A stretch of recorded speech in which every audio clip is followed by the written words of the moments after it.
The following program contains names, places, and events that have been anonymized or fictionalized for the purposes of protection and safety. The following program is provided for entertainment purposes only, and any commentary from the hosts are strictly conjecture and should not be held as making any definitive statements about the truth or identity of any particular individuals or circumstances. If you or a loved one are involved in an abusive relationship, please call the National Domestic Violence Hotline at 1-800-799-7233 for support.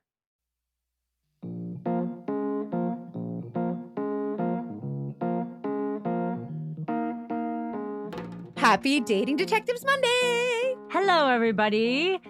We have Mackenzie Undercover today, which I'm very excited about. A lot of you really like the Mackenzie Undercovers. Thank you. Oh my God. Of course they do. It can be a mess. So yes, we're going to do Mackenzie Undercover. We're going to start the episode because there was a lot of discussion around last week as well. And we want to have an extended Dogfish debrief kind of based on that and what we should have talked about, and also just some of what you guys have said. So if you're not interested in that, you can fast go to forward. Mackenzie Undercover. But if you listened last week, let's get into it. So it was a little controversial for a lot of people, which first of all, I would like to, as always, I like to show our gratitude for your support of our show. But also we got a lot of really good support and understanding from a lot of our listeners for Lena. And we really appreciate that because let's just face it, like, people go through some stuff, and to have support and people say, listen, we understand. It's just, that's really nice. So thank you for the positive support that we got. But we also got some people that, had a hard time with it. Yeah. And I understand that. So we definitely want to talk to you and just level with you, because this is kind of what I do love about our community, as hard as it can be, is that I want this to be a safe space for you to share mistakes you've made, horrible things that have happened in your life, lessons you've learned along the way. And also you can share that with us. You can share when we can learn from things too. And I've definitely thought a lot about it. So I'm just going to jump in because I feel like there's a lot to discuss and a lot of nuance here. We do want to just start out and say, sorry. I'm so sorry. Our reactions to parts of that episode were careless and insensitive. And I feel like our empathy in the room didn't extend beyond Lena, our guest, to some of the innocent people affected by her reaction. And I mean, I know we made some of you feel less safe here, and we are so genuinely sorry for that, because I know how valuable the safety of this community is. So we did go back and add an additional message to the intro of that episode so that future listeners hear how clear our position is. We just wanted to make it so clear. And I do want to thank those of you who care enough, to bravely share your thoughts and your feedback and call us in. I heard that once. Instead of saying call somebody out, you call somebody in. I think it's so much more positive, because you're not like pushing them out, you're bringing them in. So I think that's a gift, and it's uncomfortable, but it's okay to be uncomfortable. So truly, thank you. And yeah, we want to have this Dogfish debrief, the one we should have had last week. We want to do it after hearing a lot of what you've said, because you're part of this discussion. And to be transparent, we're not only reflecting on why Lena did what she did, but also why we reacted how we did, and why no one on our team and in our circle thought that our disclaimer wasn't enough, etc. Before you do that, can I please preface this by saying, you guys, we're 3 years into this podcast, and if you've listened to any other episode, you know that we want to show support for everybody. We think that everybody deserves a platform. Everybody deserves a safe place. We are advocates for anyone, no matter what you've experienced. We want to allow our guests to tell their story ethically. And that means for us sharing every part of their story as they recall it. And that includes some things that some of us don't like or are uncomfortable with. And that's why we have trigger warnings and things like that. And so I just want to remind you that when people need a platform, sometimes that includes everything, even their not so good actions. So just keep that in mind. That's our way of letting them share their story. And to that point, we are always going to approach our guests with empathy and understanding. Our first thing to do is to put ourselves in their shoes. And we do that because we want people to feel like they can share the good, the bad, and the ugly. Mackenzie and I are often hearing these stories for the first time, for the most part. And our responses is like with them, we're on the ride with them. And like we said in our conversation last week that we don't condone some of the action she took. The grinder thing, we know that was wrong. She knows that was wrong. We've had conversations with her this week and beforehand, and it was clear that that was, she was in a crazy period of her life, and we're going to get into why that happened. That's a nice way of saying until y'all ain't got no sin, y'all ain't casting no stones, period. So Hanna, will you please, this is something Hanna researched, but we wanted to talk about how. And Molly too. We wanted to break down some of the psychology behind what happened to Lena, why she did what she did, and some of the psychology behind the way we interpreted her story and reacted to her story. I was like, I want to understand what was going on in my queer brain. Like, why was I so, oh, okay, cool. Like, this is something she did and it got her money back. Okay.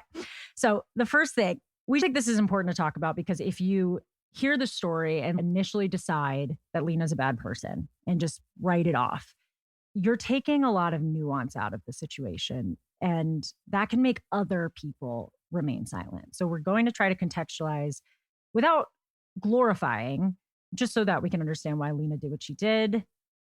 And hopefully it keeps this place a safe space for other people to come forward, even if there are morally gray parts of their story. So the first thing that I found with the science behind trauma and what it does to our brains is how it affects our ability to make ethical decisions. Our decision making changes. It fully adjusts. It forgets all the values you've had up until this point, and it prioritizes totally different things. So there have been a lot of studies done. When someone goes through a traumatizing experience, the stress affects their ability to make decisions, and your brain truly just shifts into survival mode. Your amygdala, which is where you process threats and your emotional responses, becomes very active, more active than normal. And the prefrontal cortex, which is your reasoning and your impulse control and your ethical judgment, it becomes less active. And that's just science, ladies. And under a lot of stress, people become a lot more impulsive. I think we can all relate to that. There's reduced flexibility in your cognition, and they make decisions that ignore the consequences, especially long-term ones. And it's a survival thing. Like, when you are trying to survive, you're not prioritizing your morality. You are prioritizing survival over your morality. And that is something that our brains have adapted to do to help us keep going. So when she talked about that week, when she got home and realized she had been scammed, all of her anger towards Lily, who I will say, she's very good friends with Lily. And I understand that in the moment she was very angry and used the C word, and that was uncomfortable for some people. That was her sense of humor. And also she was angry in that moment. She was being honest about the way she felt. She and Lily are great and on good terms. And I think I'm glad she took us into the headspace where she was. She was like not in her right mind. She was drinking when she hadn't drunken for a long time. Drunken? I don't know. Drank for a long time. And obviously her brain was in this survival mode that just took away the usual processing that she had. So I do have empathy for that. It is very, very common for people to be traumatized and then to go on and do something that doesn't align with their morals. That's actually very, very common. And if we're not understanding that, then that's where we get into the problem with the perfect victim mentality, where if somebody makes one mistake, all of a sudden it throws away all of the abuse they've experienced. And that's not something I think we can do. That's not helpful. And also, whenever we talk about like, oh, so what she did was she used these people on this dating app to get back at this guy, right? If that is something that has ever happened to someone, we want to share those stories and create a conversation around it to raise awareness. And so if that's something that's ever happened to you, we would love to be a platform for you. And we would love for you to share your story, raise awareness about it, and talk about all the ways that you can try to avoid that, different safety tips, whatever we need to do. But we're not going to tell a guest, come share your story, but leave out the part where you did the mess up. Like, leave out the part where you made a mistake. That's not going to happen. We wouldn't do it to you. We're not going to do it to any of our guests. And we absolutely I have an expectation personally that our audience will respond with more kindness and understanding. And if you're not kind and understanding, then shut up. And I like that you said that, because I do want to acknowledge that in the moment, our reactions didn't reflect that we feel that way. Like, I understand that we were excited that she got her money back, and I want to talk about why that is, because that's what I was like. I hear you guys. It did sound like I was like, woohoo, like go scam the grinder boys. And I was not intending We were to excited that respond she that got way. revenge. We weren't excited in the way that it happened, but she was the first one who ever actually took action and got Yes. revenge. So there's a lot that happens to people's brains when there's not a path to justice. And what you just mentioned is that she got, in her way, justice. She got the money back. And we are not used to that. I think this is something that explains not only Lena's behavior, but also our reactions to her behavior, because something changes when you start to lose faith in the legal system. We've been taught that the legal system will protect us and that we can turn to it. And when we realize that that's not actually the case, which I think you often know from your experience as a PI, we both know as women. I know as a host of the show after 137 episodes, like how often are we left with a guest who has no path to justice? The legal system basically shrugs at them and says, oh, sorry, I'm sorry. We can't do anything about that. And we're left so often with no hope and despair, kind of. And this is not justifying anything. Like, I'm not saying that this is an excuse, but I did want to understand, like, we live with these stories all the time. We are friends with these guests. We're developing relationships with them. We are working behind the scenes sometimes to help them legally, financially, whatever it is we can do.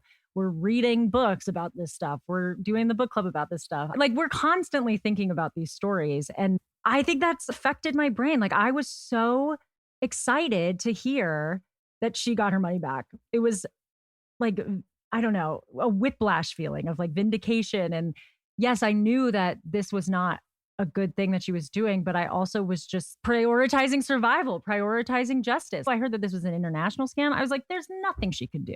There's no way she's getting any money back. So to hear that she did was crazy. But these men on Grindr who did not ask to be part of this, innocent bystanders. Of course, I am sad for them and sorry for them and worried about them and thrilled that they are okay.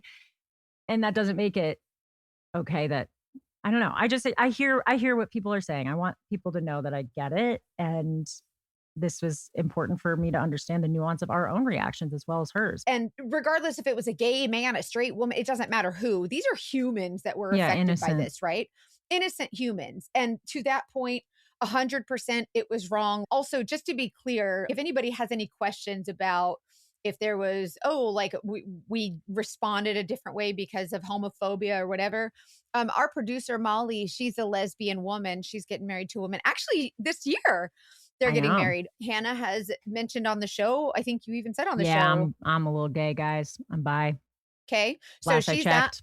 My mom is a lesbian for my whole life, and she's married to my stepmom for 20 years. My husband's mom is gay. She's been with her wife for 25 years. So there's no homophobe. Like, we all gay, y'all.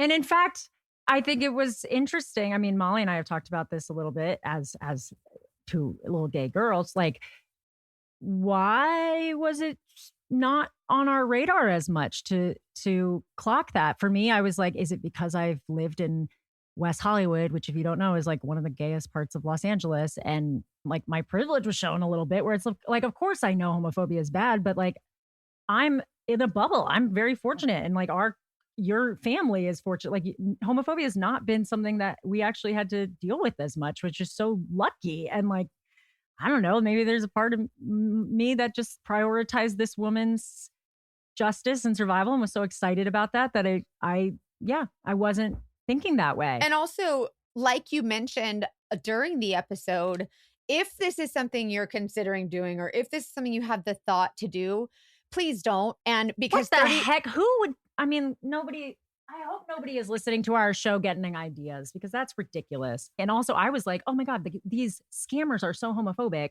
That's what made it work. That's what's crazy to me. Like, she used the one thing against them that she knew that would be the worst. I mean, and that's awful that they would be susceptible to that. You know what I mean? So I think that's why we did the disclaimer. That's why we do our debrief after the fact. So we have time to process those things. And the disclaimer wasn't enough, and we'll have this conversation now, and we want to continue the conversation. Like, we are so open to you guys respectfully continuing this conversation, and we're grateful that you guys care so much about the queer community. Are you kidding?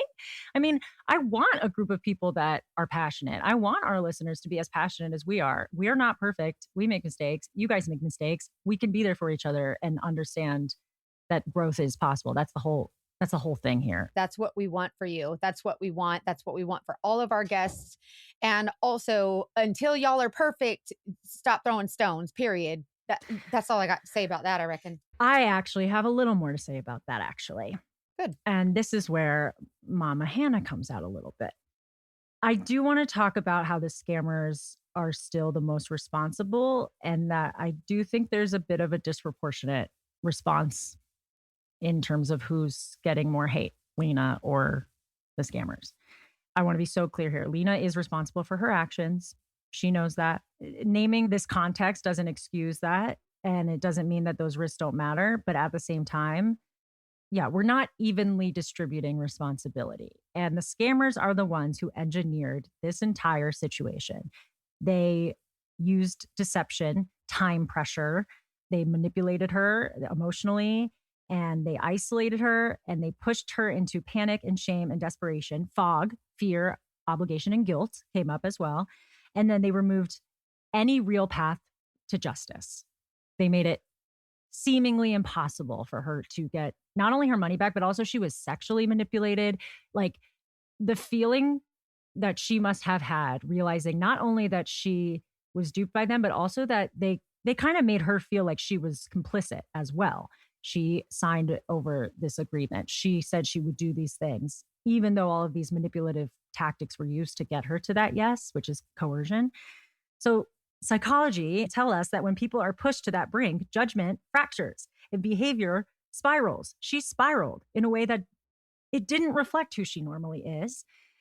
And that doesn't make her reaction okay, but it does mean the moral weight starts with the people who created the condition. And these scammers, they didn't just steal money, they destabilized her. And they did that probably to all the women in the Facebook group that she found and the people that are not in the Facebook group. Like, they're doing this over and over and over and over again.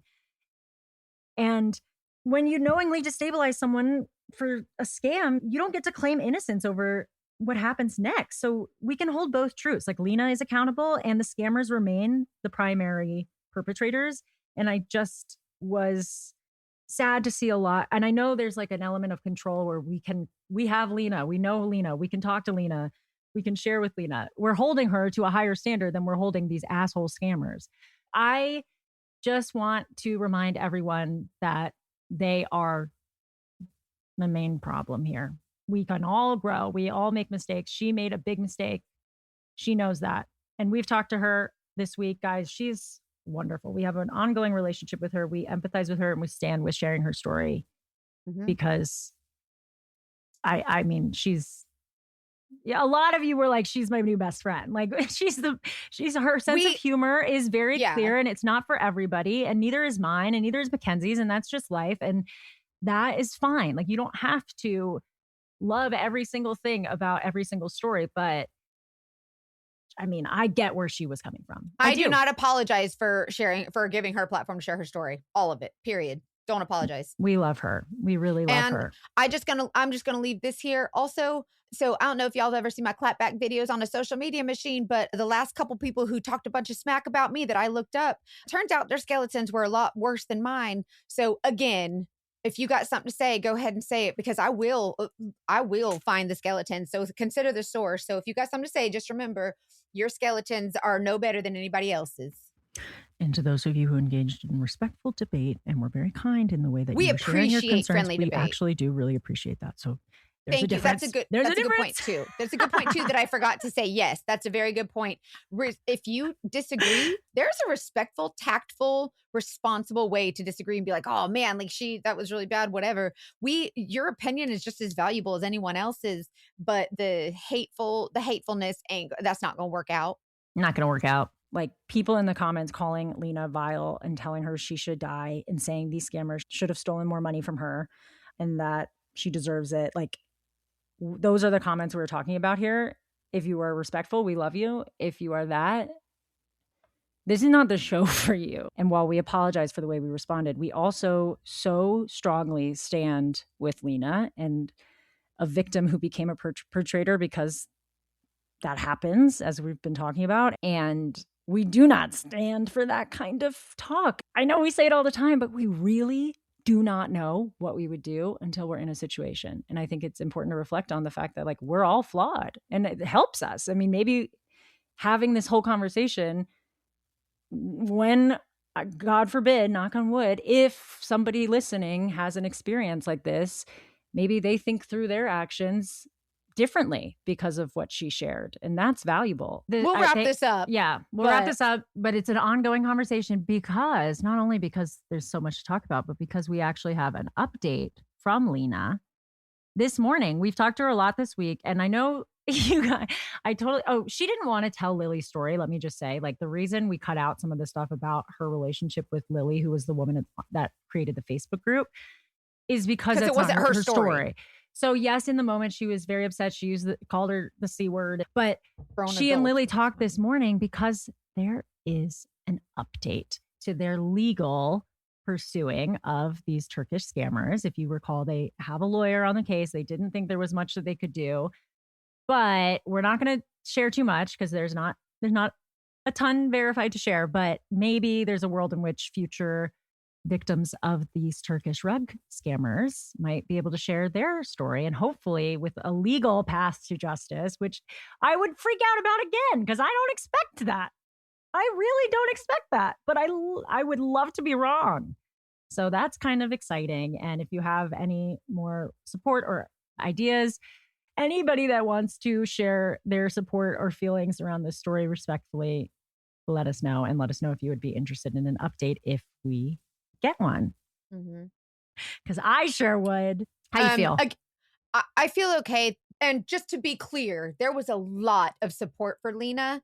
And sometimes it's easier to focus on the negative comments, and people are like, oh, that's great, that's fine, and they move on. But when there's something bad or negative, or someone feels especially passionate about something, that's when the comments come out. So a lot of times we'll see the negativity without realizing that it's counteracted tenfold by the positivity. So again, I started this by saying, and I'm going to end this by saying, thank you so much to everyone who does support our show, number one. And supports Lena. And supports Lena, who supports our show, who supports our guests, who supports Lena, even though, and there were a ton of people who said like, oh man, I don't think what she did was right, but I support her. And there's a way to show support, but also not agree with what they did. So anyways, thank you for the outpouring of support.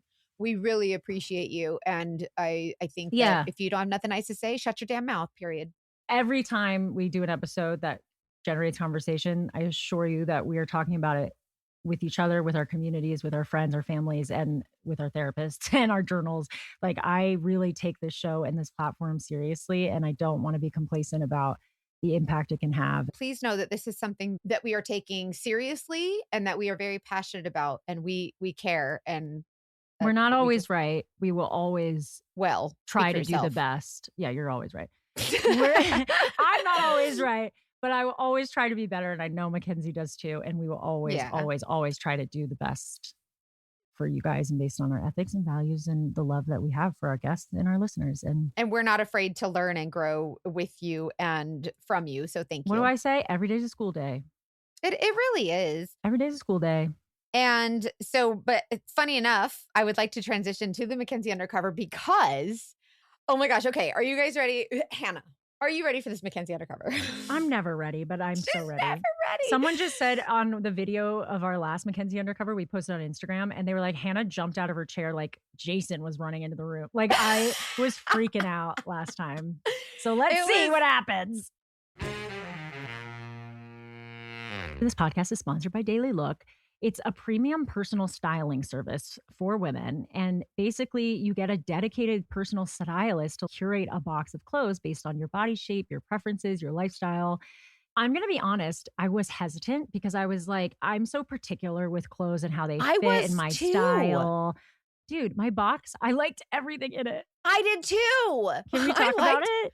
Oh, I loved everything. I'm very casual on my style, and I feel like they really heard me. They sent me a really cute summer dress, but it wasn't super dressy. It was very casual. Everything was just my style. They sent me leggings with a matching t-shirt, a little crop top, like fun stuff that I would absolutely wear. I was so impressed. It's a cool process. Like, so it's not an algorithm. It's a real personal stylist, and you get the same stylist every time. So they can grow and learn more about you when you give feedback on the boxes you get. And you can try up to 12 premium pieces per box in your home. And then if you don't like something, you put it back in the box, you send it back.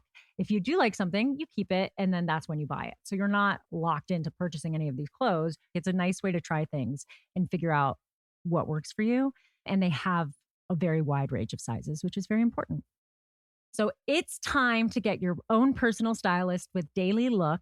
Head to dailylook.com to take your style quiz and use code DatingDetectives for 50% off your first order. Once again, that's dailylook.com for 50% off, and make sure you use our promo code DatingDetectives so that they know we sent you.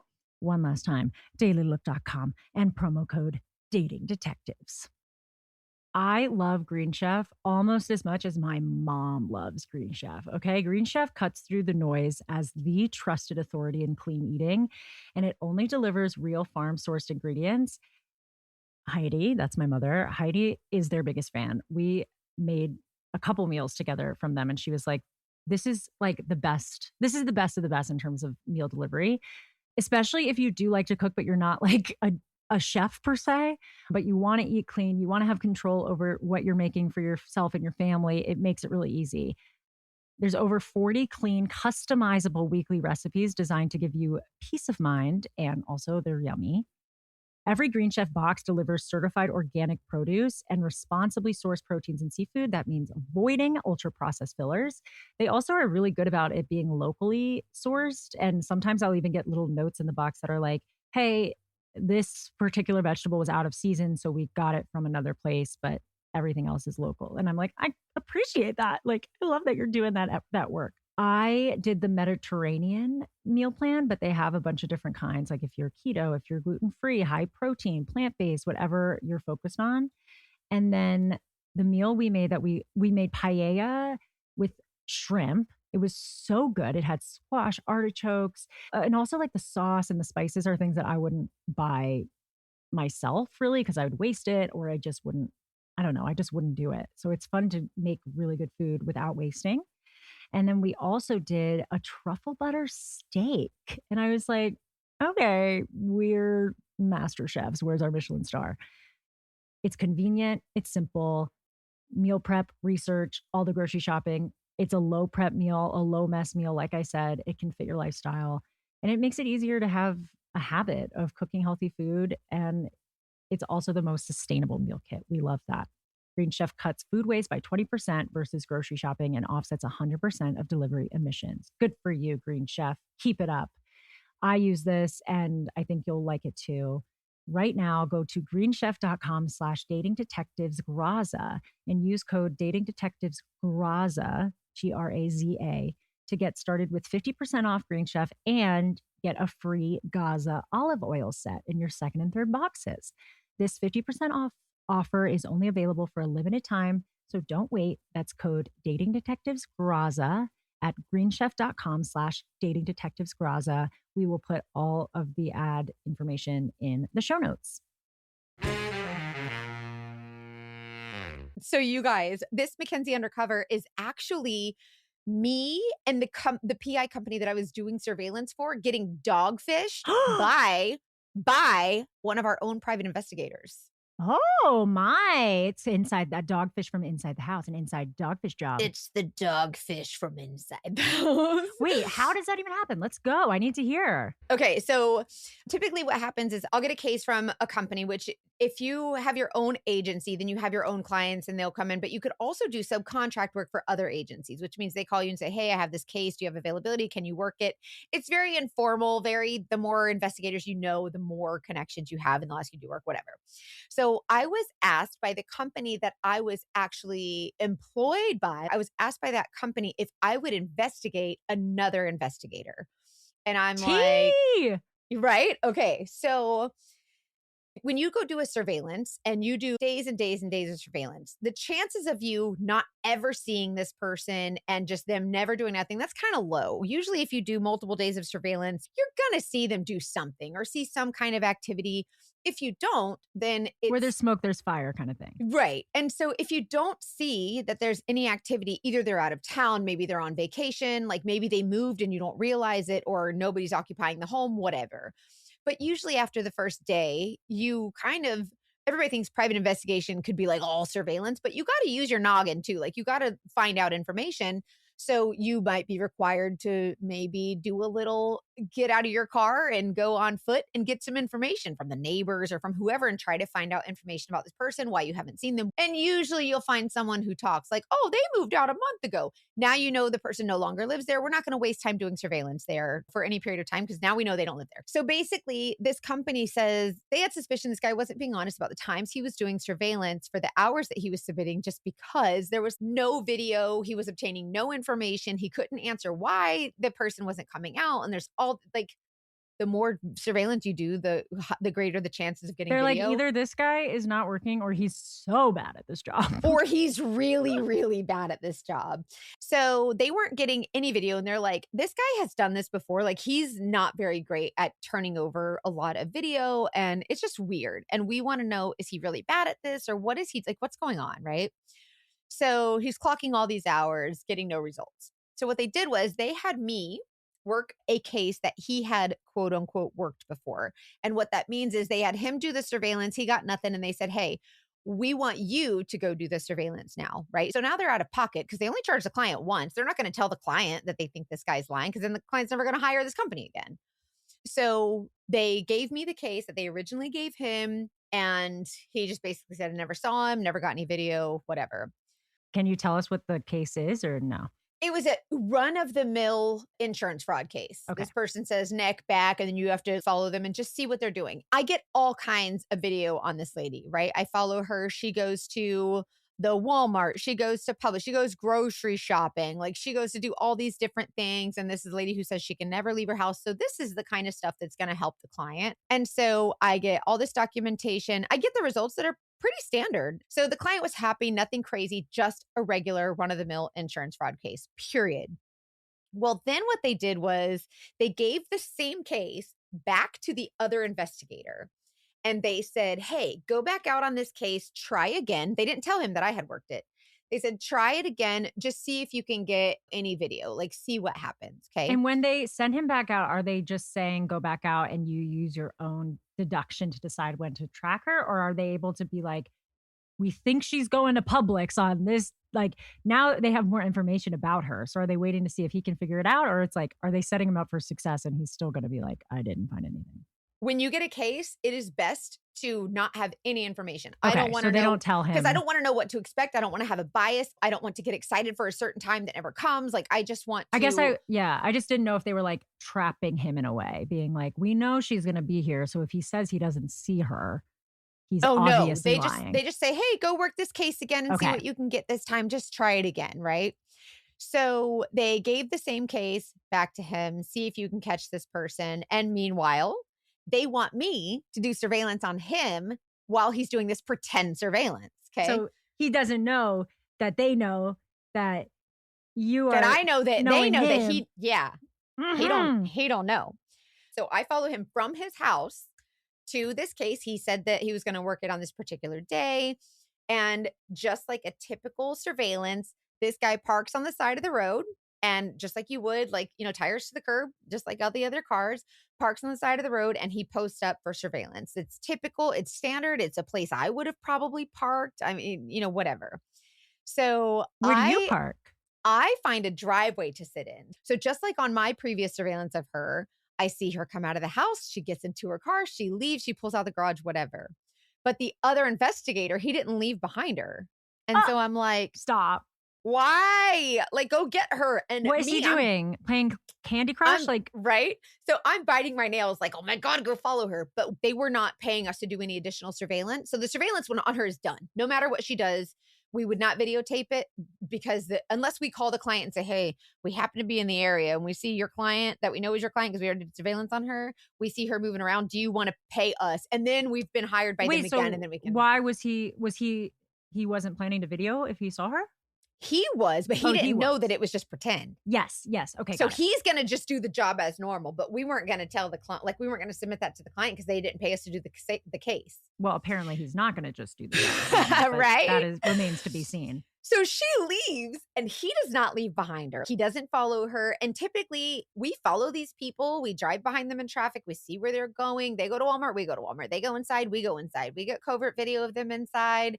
They don't know that we're there, either on foot or in the car, mobile surveillance, in-person surveillance, whatever. So the goal, like I said, it wasn't to do surveillance on her that day. It was just to pretend.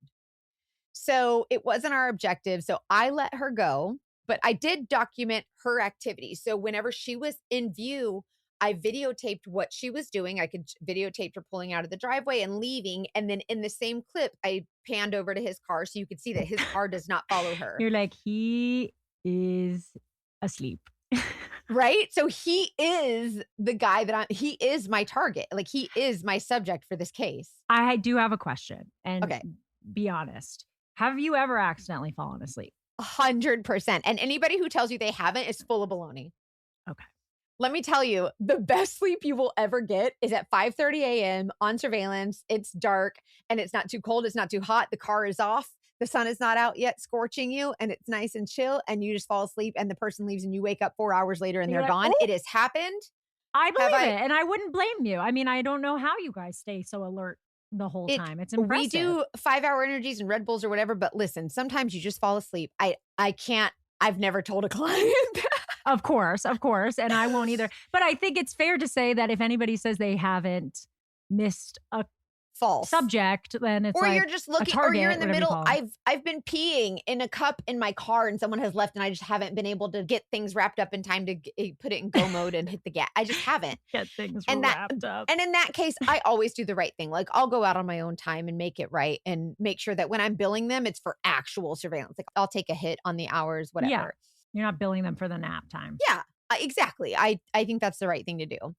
Okay. So there's a world in which this guy, innocent mistake, misses it. Unfortunately, 100%. Yep. It happens. Absolutely. All the time. It's more common than we want to admit, but it's happened dozens of times in my 20 years. It is not just once. It happens. I've lost people. I have followed them for 400 miles and then lost them. I have crossed over the Georgia line and then lost them. Like things happen. You're a human. It's just part of what happens. The world is exhausting. It's disappointing, but it's still part of the job. Okay. So I document that he does not leave behind her. And I'm like, okay, so they were right in that, like their gut instinct, their femtuition was right. She knew that he wasn't doing what he was supposed to. So I decide I'm going to pull out of the driveway that I'm sitting on and I'm going to drive by just to see if I can see what's going on, see any activity. He doesn't know you. Like you guys don't know each other at all. We do not know each other. We've never worked together. We usually know each other's by name, but we don't know what each other drives. We don't know each other's faces. So I drive by and in Florida, our windows are very dark. So I have like double limo tent. Like I keep the state statute in my glove box because I get pulled over and they're like, you can't do this. And I'm like, yes, I can. I have to show them the law. It's fine, whatever. But our windows are dark. So you typically, when you see dark windows like that, usually that's a PI. So I didn't expect to see anything, but whatever. So I drive by. I can't see anything. I couldn't see anything through the windshield. I could tell that someone was in the car because I was looking really hard, but whatever. I wasn't able to see what he was doing. Didn't see much movement. So I decide that I'm going to pull around the block out of view. So my car's out of view. And I decide that I'm going to, on foot, I'm just going to walk by the car. So I was just going to say, okay, so tell me if this is, I mean, you don't have to say I don't want to spoil anything, but I'm like putting myself in your shoes. I'm like, he doesn't know you. Could you do what people do to you and just be like, hey, I live here. What are you doing outside my house? Yes, like, that's what I would do. I've learned a little bit. Okay, tell me what you do. And the more you act like you belong there, the more people think you belong there. It's when you get all nervous that people are nervous of you, right? So anyways, I decide I'm going to go on foot. I'm wearing leggings and a t-shirt. So I'm walking, pretending to just get my exercise, whatever. So I walk by his car and I decide I'm going to do what people do to me. And that is knock on the window. Excuse me. How dare you stay outside my house all day? Yeah, like this is weird. What are you doing? Now, I'm a little nervous because as a private investigator, you would think that other private investigators look out for stuff like that. I do because I think everyone's scamming me. So I would think that this guy would like know and he'd be like, get out of here. I know what you're doing. Honey. Oh God. And again, I want to hear the whole convo. This is where character. this is where investigators are different than cops. We can do the pretext, which means in not so many words, we can lie or fib to present ourselves as something else in order to get information. And I'm good at social engineering. I know how to present myself in a way that I can get information. I'm just good at it. Okay. So this guy rolls down his window. And first of all, this big puff of smoke comes out. And I'm like immediately high. You're like, I'm high. I'm high. I am like contact high. I'm buzzed. Like, I'm like, whoa, bro, that's wild. Okay. Wait, I don't know why I didn't think that way. I have a pure mind. Well, I didn't either because no way he's hotboxing his car. Yeah. And so this smoke just comes out. Listen, I've smoked like one day. I was like 13 and I smoked weed one time and that was it. And then I had a whole box of Apple Jacks, but I'm not someone who gets into the drugs and the drinking. Like I don't drink, I don't do drugs, I don't do any of that stuff. So I was immediately affected by this guy's cloud of smoke. I don't know what's the Florida marijuana situation? There, you get a ticket for a certain amount, but he opens his window, which is what I would do, about like 2 or 3 inches, just enough where you can talk to the person. And so you could tell that he like panicked because he jumped a little and then immediately went to roll the window down. And so the smoke comes out this little small, like 2 or 3 inches. And we do that because, I do that because the one time that did make the mistake of rolling my window all the way down, and the guy that was trying to find out what I was doing reached his arm into the window, grabbed me by my throat, pushed me against the seat, Absolutely and was not. strangling me with his hand. Absolutely not. And I was on the surveillance, so I had my seat all the way back, trying to get comfortable, waiting for the person to come out. So my feet were too far from the pedals. My feet were so far from the pedals, I couldn't push the button to start the car. And so I had to scooch down in the seat while this guy is strangling me so I could press the brake, so I could hit the start button, put the car in drive mode and drive away without being able to see through the windshield because he's strangling me. But that was the only way I could get away from his grip. That's awful. I'm so sorry. That was crazy. He assaulted you. That's awful. Yeah, it's happened more than once. And so that's why now I don't trust it. Like I won't roll my window down. So the fact that he rolled his window down that much was like, I don't know if he just thought no smoke would escape. Maybe he felt terrified. I don't know. I don't think he was processing at full speed, Mackenzie. That's what I'm saying, is that like this guy was, he was like a little bit paranoid. He wasn't, listen, all the clicks weren't clicking. Okay. They were not clicking. No. The dots were not connecting. So the smoke comes out and I'm like, oh my God. Like, I'm like, okay, okay. This, yeah. Hi. And I'm like, have you seen my dog run by? I was running with my dog. Did you see him run by? And like, I'm just like twirling my hair, and everybody cares so much about a missing animal. Let me just tell you, if you want to get someone's attention, tell them there's a missing animal. They will lose their mind. Yeah, but that's what I feel like as a kid, people are like, if someone asks you to help them find their dog, stranger because they are so quick to defend an animal. Like we've had people comment on our different podcast episodes. I can't believe they hurt the dog, regardless of what the victim went through. Isn't there like studies around this where it's like, we are more affected by watching animals get hurt in movies than humans? Like we're so desensitized to that. So yes. And it's wild, right? Because they're so innocent. They can't help themselves. Anyway, so this guy, he's looking at me and he's worried about me. He's looking at me like he's trying to be sympathetic, but he is high as a kite. He's got the red bloodshot eyes. He needs some eye drops. Anyways. He needs eye drops and he needs to get away from that wheel. I don't want him behind the wheel, personally. Right, exactly, right? Like now I'm worried. If this guy's going to leave, I don't want him to. Like this is dangerous at this point, whatever. Mm-hmm. Once I start talking to him, he rolls his window down a little bit more. I guess he can see I'm not going to like threaten his life or whatever. So he rolls his window down more. The smoke has escaped and he's got like one of those, I think it was an Audi or an Infinity, like one of those fancy like sedans, whatever. He's got this thing decked out inside. Like he's got a TV screen on every surface. His center console is like a big giant TV, like the Tesla kind. Like you can tell this is aftermarket stuff. This is legit, right? Oh, wow. And so I'm like, dang, okay. And good for him, because when you're on surveillance, you get bored. So I'm like, he's got things to do. That's great. I look over in his passenger seat and he's got paraphernalia for days. I'm talking pipes. I'm talking baggies. Like he didn't hide nothing. Just right on the seat. All willy-nilly in front of God and everybody. He ain't got the wherewithal to hide nothing. It's sitting I'm imagining like a bong with a seatbelt strapped on it. Where he's like, I need to protect my baby. Just in fragile. Case. It's glass. And he's got other drugs in there. And it's sitting right next to his surveillance camera. He's got his little handy cam sitting right there on the seat next to it. And I'm like, how do you get any footage if there's all the smoke? It's probably so foggy. right? Like this guy's just hotboxing. Like he had no intent at all to do any kind of following of anybody, it seems. And I'm talking to him and I'm like, have you seen I'm just kind of carrying on a conversation, describing a dog that doesn't exist or whatever. And I actually, by the way, I use the description of my dog. Because the closer it is to the truth, the better easier the it is lie. the better of a lie it is. And then at some point I pulled out my phone and I'm finding pictures of my dog just to show him, be like, have you seen her?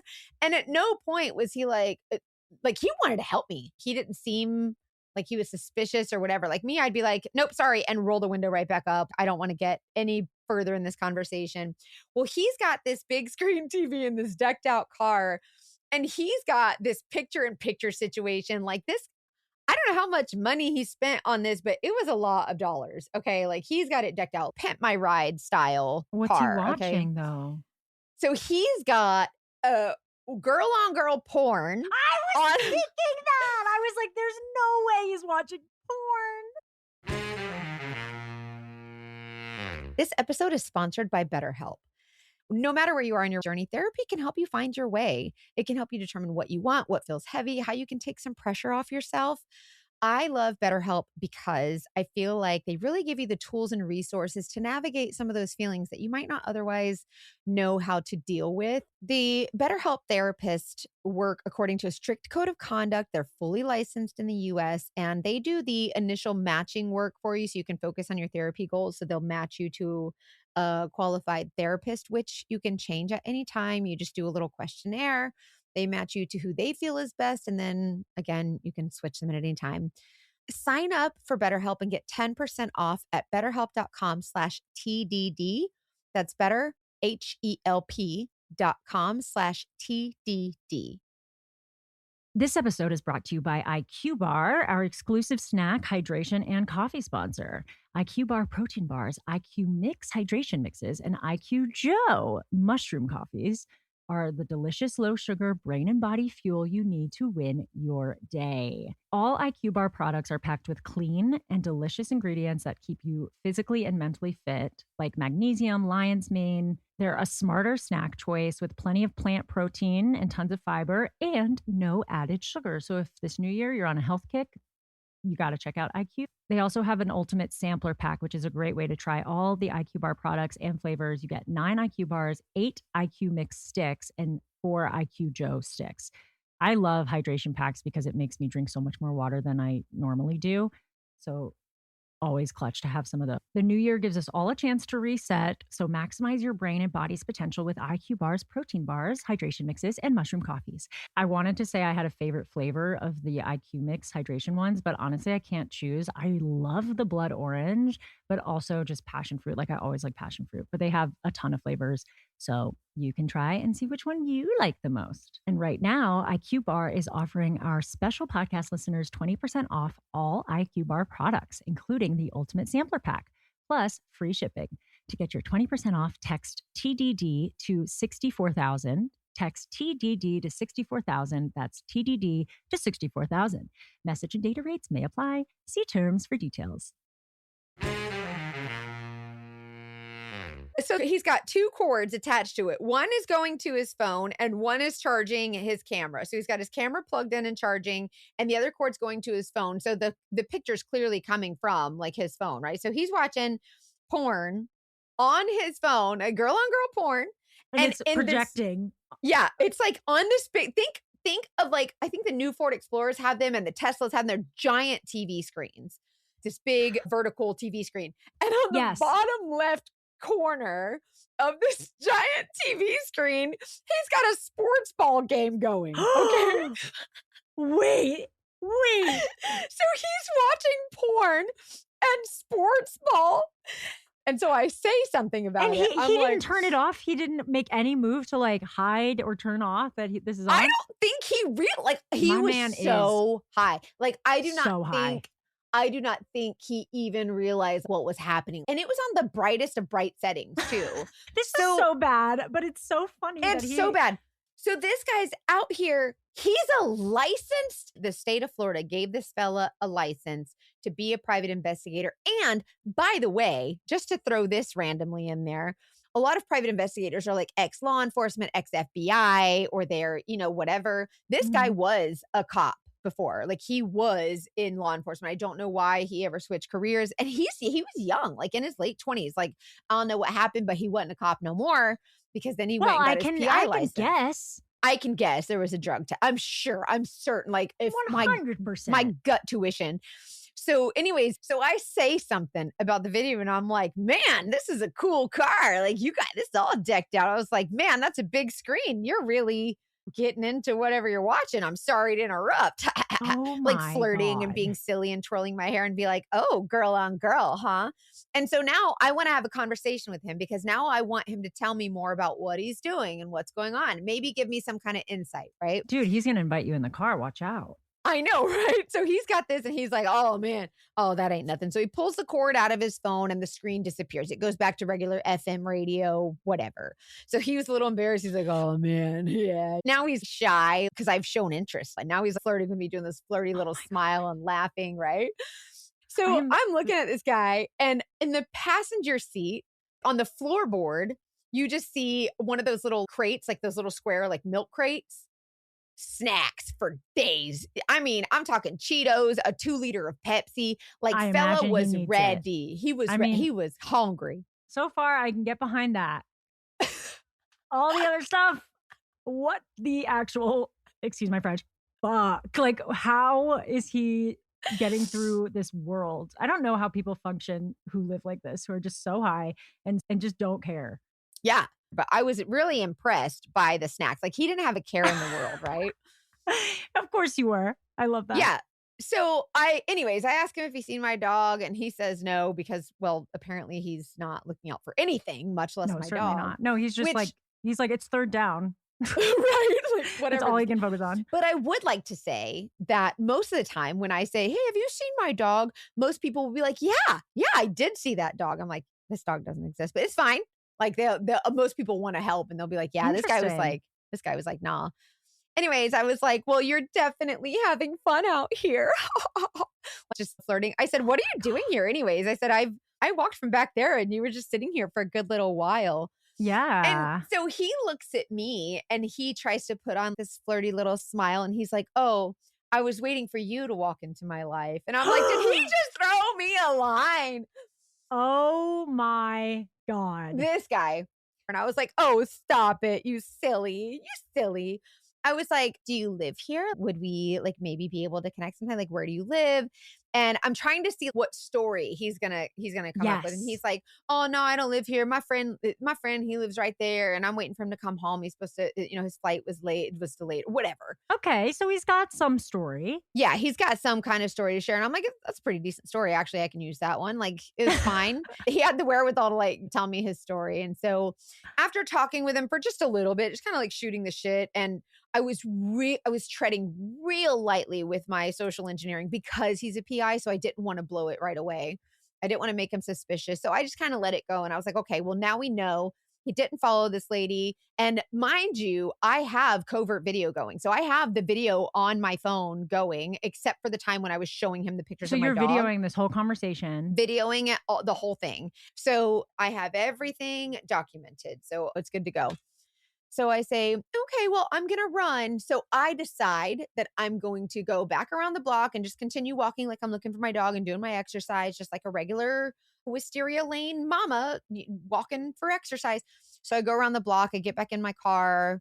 I go pull my car back into the same driveway because I came up behind him, parked in the driveway, and it was far away. Like I could still see the subject's house. I could see him, but it was so far away that he wouldn't have paid attention. So that's fine. And so first he sees me on foot, and then he sees my car. It doesn't make the correlation, whatever. Sure. So he's not making any correlations. Yeah, no correlation whatsoever. So then I'm sitting there and just continually watching him, and he's still sitting in his car doing nothing, just minding everybody's business or minding nobody's business, something. More like it. He's not doing surveillance. He's like pledging a frat, literally is what this is. He's doing something. He was dying. Here's some stuff. So anyways, this lady who he thinks he's doing an actual surveillance on, she comes home. And she goes into the house and then she comes back out. She's bringing no groceries inside or doing whatever she bought from the store. And now she's got the baby running around and they're playing in the front yard. And now she got the sprinkler on, like they're doing all this stuff, right? And I'm documenting this just to show that, and then I would pan over to his car. So I would document her, pan it over his car to show that he's still there. This is what's going on. Okay, so we do a whole day of pretend surveillance, right? I'm doing surveillance on him. Oh my God. While he's not doing surveillance on her and he thinks he is, right? So end of the day comes and he calls the employer that we work for and he says, hey, I just want to let you know there's been no activity today. I haven't seen the girl again. I've seen a few other girls, but not that girl. Right? He's like, I ain't seen nothing. So they're like, all right, well, it's been 8 hours. That's a full day of surveillance. So I guess leave. Like you do when a client asks for surveillance, we usually do 4-hour increments and kind of see what's happening and gauge if we should come back another time or if we stay the whole day, whatever. And so if someone doesn't come out in the morning, usually we'll stay through the afternoon just to see what happens, or we'll try and figure out what else they're doing with their life. Anyways, so he says, ain't nothing happened. I don't know what to tell you. I'm going to leave. So like, all right, break off. So we ended up doing another 2 days of surveillance on him because they told him they ordered another 3 days of surveillance. I did this for 2 more days. And nothing. He did nothing. No activity, no nothing. Were you concerned about this high man driving around? Like, what do you do about that? I couldn't. How could I prove it? How could I say anything? And so after that, like it had been several hours. Like he sat there for hours after I approached him. So what do I do? Like, is he still Could high? you Like, call is this the dangerous? police? I guess is that like a? I mean, I don't know because you don't want to interfere with this case and you want to get the information you need, but I'm like, you could call a police officer and be like, there's a guy outside that's like hot. You can make an anonymous call and be like this, but by the time he left, it was like 4 or 5 hours later. So right. Is he still high? I don't know. Like, and then if he gets pulled over and he's not high and they let him go, now he's suspicious at the very least. So then it's like we've blown our cup. So it's like, what do you do? I don't know.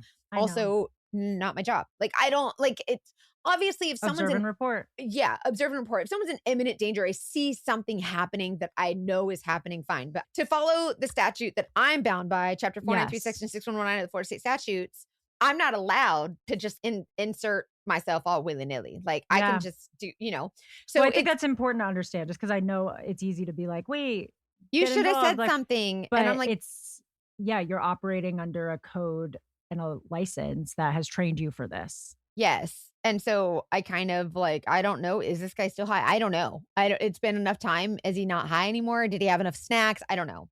So we do surveillance a couple more days and he just sits there. He says nothing happened. Meanwhile, I see her do all kinds of stuff. Okay. So this guy turns in an entire 3-day surveillance report.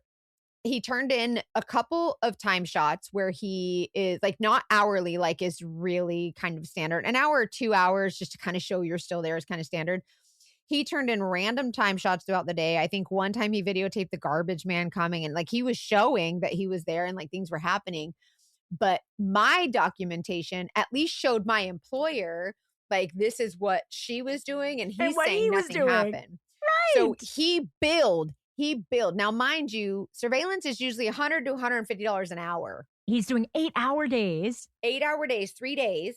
And not to mention the first one where we can't prove nothing because nobody was doing surveillance on him, but we can only assume. So that's like what? That's like $2,400 that he just billed the client, if not more, He getting to do paid nothing. Sit there, to hang out. have a circle jerk with himself, eat snacks and get high and watch porn and sports. I'm like, yes, he should be fired. He should also be grounded. Like this is a teenage boy. Yes, this is a child. So yes, 100%.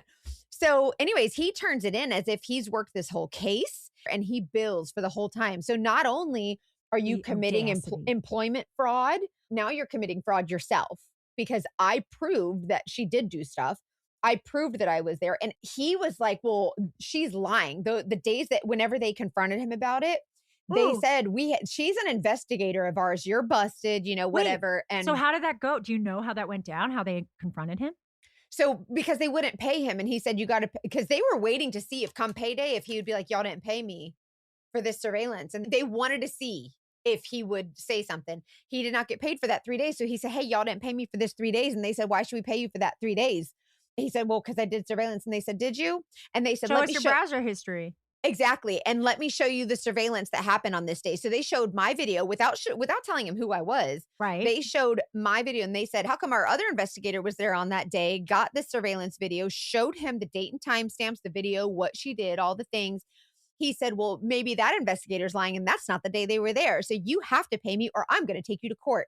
They said, I bet.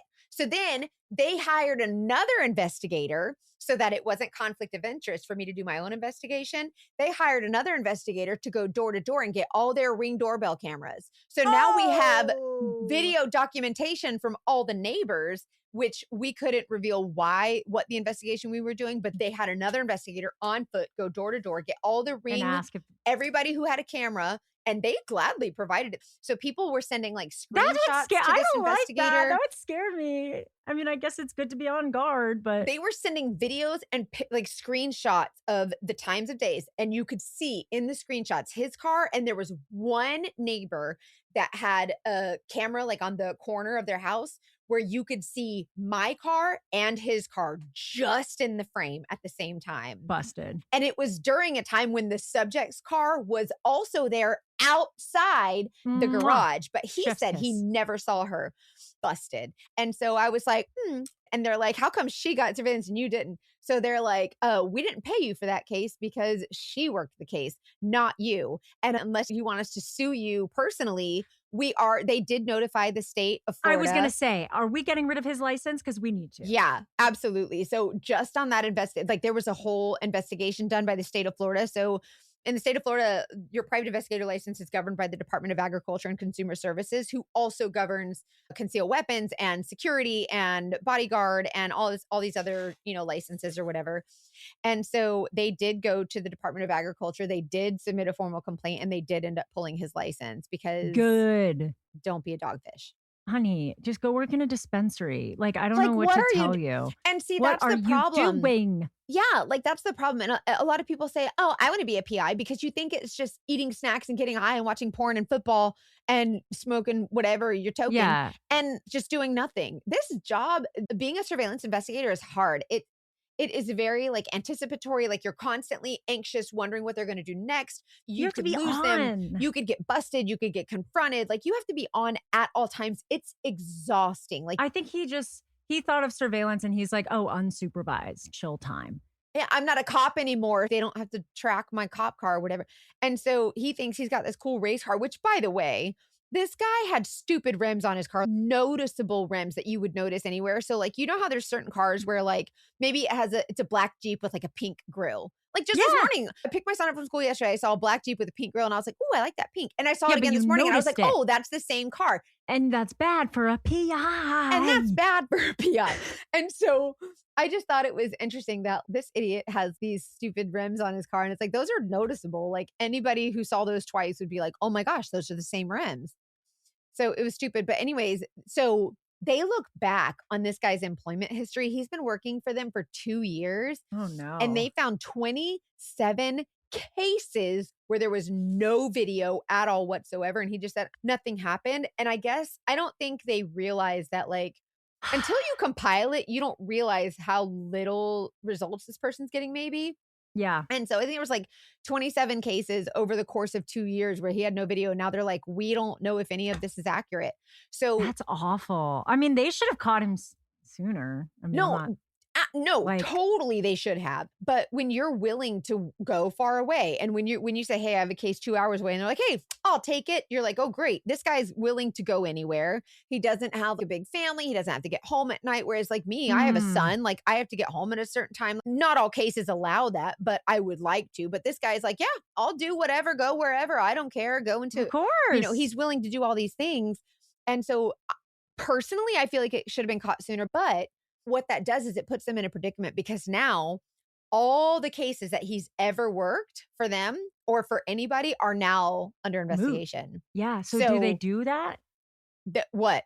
Like, do they go back and reinvestigate all those cases? I imagine, but that's something they have to do in office. Like they have to think, okay, who was this client? So now they have to go to all those because now they have to tell the client. They have to tell them this because it's their case and it's just the right thing to do. You could not tell them, but if anything came back, it would be really embarrassing for the company, for the industry. So let's say it's like ABC Insurance or whatever insurance company or whatever attorney, you have to go through every case that investigator has worked for that particular client. And now you have to let the client know that every single one of those is questioned now. So then the client has to go through all the cases. Has this settled? Is this still open? And if it's still open, then they have to relay that to the other side. So that's part of discovery now. Like now they have to share all of that. What is his involvement in that consequence? Like, does he have to, like, do they sue him back for everything he's made over the last 2 years? Like, is he able to argue some cases he was doing accurately? Like, does he have to go through each case? From what I understand, and if anybody's listening and says that I'm wrong, I would love to hear where it's different. And this is where I don't really get involved. Like I'll start asking questions and then it's a whole big thing. So I really don't. I really kind of stay in my lane. You did your job. But from what I understand, as an employee, you're protected because if you fuck something up, like it's gross misconduct, no doubt. And can you get in trouble for that by law? Yeah. And he did steal money from them. So I do know that there was a case, but I don't know if it was because he stole money from them or if he had to go back and like did they have to reinvestigate the people that had still open cases or whatever. All I know is that after I did the investigation on him, they could no longer call me to do a reinvestigation on any of his cases because now it's a conflict of interest. So I'm not privy to what happened on the resurveillance if there were any. Do we know where he is now though? He's not licensed. They took his license. Yeah, his license is gone. I think he had an agency and his agency's wiped. And I don't know what he's doing now. His Facebook is kind of low. His social media is kind of mer, and he's just living with his mom. Is that confirmed or are you assuming that? No, that's both could be true. Yeah, that tracks. Hey, I mean, I'd rather him in his mom's basement than out on the road. So if that makes him happy. You failed as a law enforcement officer. You failed as a private investigator. Dude, maybe just like go to the Wendy's and be like, y'all, can I just work here? Because that's not a lot of liability. No, those people at Wendy's work hard and shouldn't have to deal with his high ass too. No, He's that's gonna be true. An awful Wendy's employee. No, but I'm saying like do something that's like doesn't require a bunch of like any kind of responsibility or ambition. Yeah, like now people that work at Wendy's are gonna be mad at me. I'm sorry, y'all. I don't mean that. I'm just saying go get a job that doesn't require you to have as much responsibility. You know what I mean? Well, I also, I thought of this as you were talking, and I remember this. Whenever we men and women, but especially women, are feeling bad about ourselves, feeling like we're not working hard enough. Maybe we're like, I'm not qualified for that job. Apply for the job. This man was like, yeah, I'm totally qualified to be a private investigator, even though all I want to do is jerk off and get high in my car. And that's totally fine. In fact, they should let me do that. And they're really annoying for not letting me do that. Like, guys, we need to have the confidence of this man. We really, really do. Yeah, like honestly, like he was legit and he rolled down the window and all this smoke come rolling out and I'm like, he does not give a fuck. Like I could have been an undercover, like you were a cop, like you know better. Also the flirting with you, that's another thing. Whenever you're like, oh, I don't want to flirt with my crush. I don't want to ask someone out. I'm too scared. This man got caught watching porn in his car and thought, yeah, she'd hit this. Let me try. Let me just give it a try. No, I'm just saying, just be that. Say it from your whole chest. When has that ever worked? I said, so what are you doing here? He said, I was just waiting for you to walk into my life. Like, I was waiting for him to be like, did it hurt when you fell from heaven? Oh. You're like, no, but it hurt when you cracked that window. Excuse me, I need an inhaler. That's crazy. Yeah. This is a good one. This was a PI who dogfished. I got dogfished by another PI. Yeah, but you got him. But you got him good. We got him. And I did it legally and responsibly. So listen, if he got caught, this was his own fault. Do they drug test you guys for your license? No. Interesting. They, at least in the state of Florida, if you are employed by a company, they might have they could, as your employer, they could have a drug test rule or whatever. But in Florida, to get your PI license, there's a 40-hour course you have to take. And you have to have a clean record as far as no felonies and I think no non-violent crimes or no violent crimes or whatever. I think, and you got to do the background check like the FBI, the fingerprints, all the things. But other than that, like they don't drug test you, just a full background check and all that jazz. I mean, that makes sense because what you do on your own time is allowed. Yeah. And every state governs their own private investigators. So whatever state you live in, they will have a separate set of rules for what they allow. Oh man. Well, this is a funny one. I mean, I'm glad he's off the case and the registry of I will say, if y'all are on my social media and you go back through my PI stories, there's been a couple of times I've caught PIs watching porn. I want to know. I mean, it's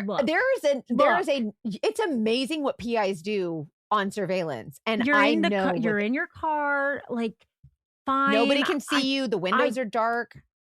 It's like nothing should interfere with your job. How about that? You're on the clock. You can do your makeup all you want, but you still do your job. My vice is doing makeup, and I will admit there have been times when I've been like, it was one time, only one time. There's subjects coming out, but I didn't finish my lash. Yeah, I've done that 100 times. Like half my face is done. Like if y'all ever see me do my makeup, it looks really stupid before you blend hilarious. It. And and there have been times when I have followed somebody just like with my face not even done, and I like blend it as I drive, or like I'll get to like Walmart, put on some sunglasses, and go in with unblended makeup. I do not give a crap. I got a job to do. We should not do makeup while we're driving, I'm just saying that I have I'm really good at it. No, but I don't do that. Also, we don't do that. Yeah. Only add like a red light or something. But yeah, exactly. Also not even then. Don't do that. Nobody do that. All you can do is listen to your podcast. Right. But no, there has been one time where I was doing my makeup and I was so deep in it that I totally did not pay attention and the person left. Like you're human. And then you feel like shit for it. Cause I'm someone who always tries to do the right thing. And so I felt bad. And so this guy didn't feel like shit for it though. And that's what separates. I missed him coming out. I'm going to go back and do the surveillance. And they're like, please do.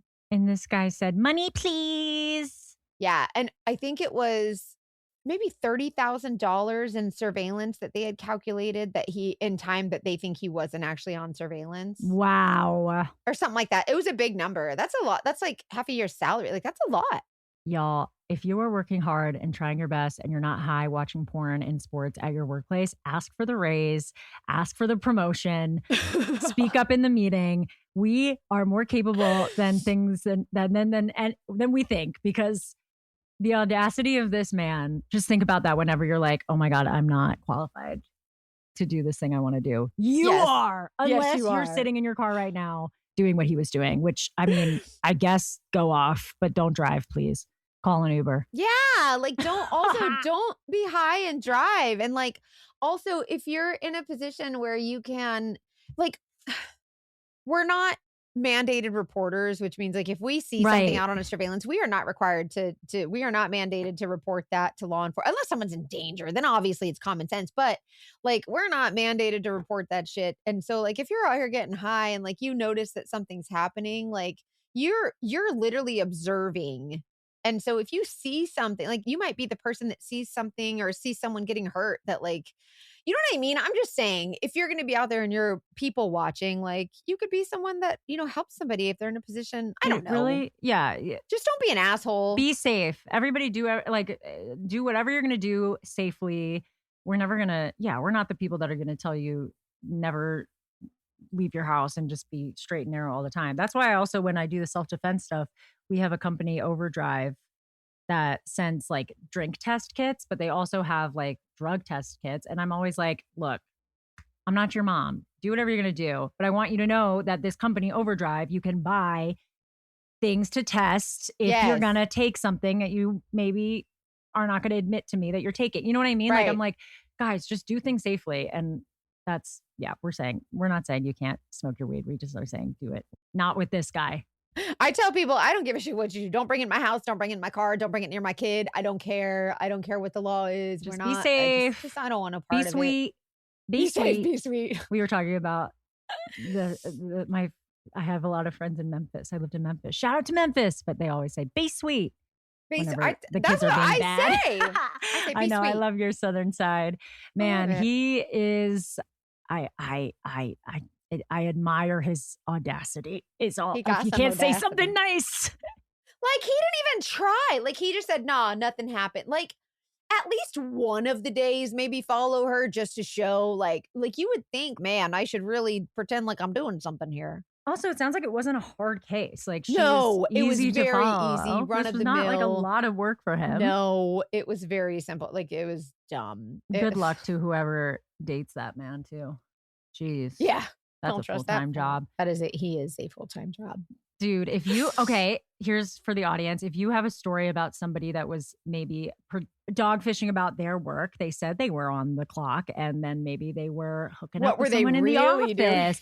If they were smoking weed, if they I have so many cases of people saying they're at work and they're not. That's what we have Patreon episodes about sometimes. We'll read your emails and your submissions because they're still send them to us. Dogfishy. If they're even the slightest bit of dogfishy, if there's a tiny, tiny dogfish about it, send it to us.